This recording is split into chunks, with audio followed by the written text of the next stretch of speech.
ఉద్యోగ బాధ్యతలు నిర్వర్తించే క్రైస్తవులు ఏ విధంగా ఉద్యోగ బాధ్యతలు నిర్వర్తించాలని దేవుని వాక్యం సెలవిస్తోంది. కుటుంబంలో తల్లిదండ్రులు, పెద్దలు మరియు యవనస్తులు కుటుంబ పోషణ, నిర్వహణ మొదలైన బాధ్యతలు నిర్వర్తించేందుకు వివిధ రకాలైన కారణాల చేత ఉద్యోగాలు చేస్తూ ఉంటారు.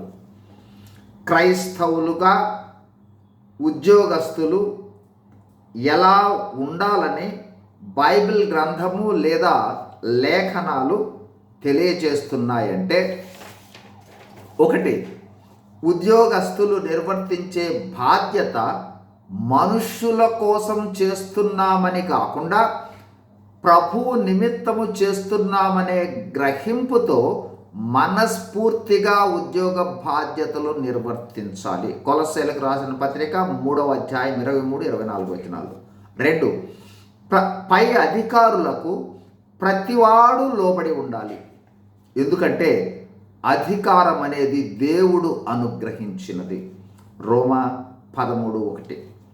3, ఒకవేళ అధికారులముగా మనము బాధ్యత వహించే వారమైతే పరలోకములో మనకు అధికారి ఉన్నాడని లెక్క ఆయనకు అప్పగించాలనే గ్రహింపుతో చేయాలి.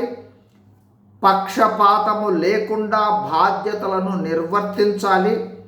పనివారిని బాధించరాదు. ఎఫెసీ 6:6-9 వచనాలు, ద్వితీయోపదేశకాండము 24:14. 4, మనము నిర్వర్తించే బాధ్యతలను బట్టి, మనము చేయు పనులను బట్టి ప్రభువు నామము దూషింపబడరాదు. రోమా 2:24. 5, ఒకవేళ యజమానులు ముష్కరులైనను పూర్ణ భయముతో లోబడి ఉండి బాధ్యతలను నిర్వర్తించాలి. 1 పేతురు 2:18. 6, పన్నులు చెల్లించాలి, ఎగవేయరాదు. రోమా 13:7. 7, లంచము తీసుకొనరాదు. నిర్గమకాండము 23:8.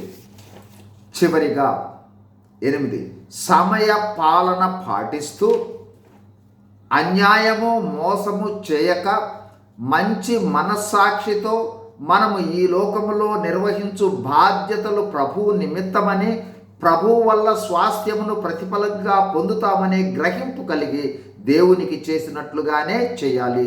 కొలస్సీలకు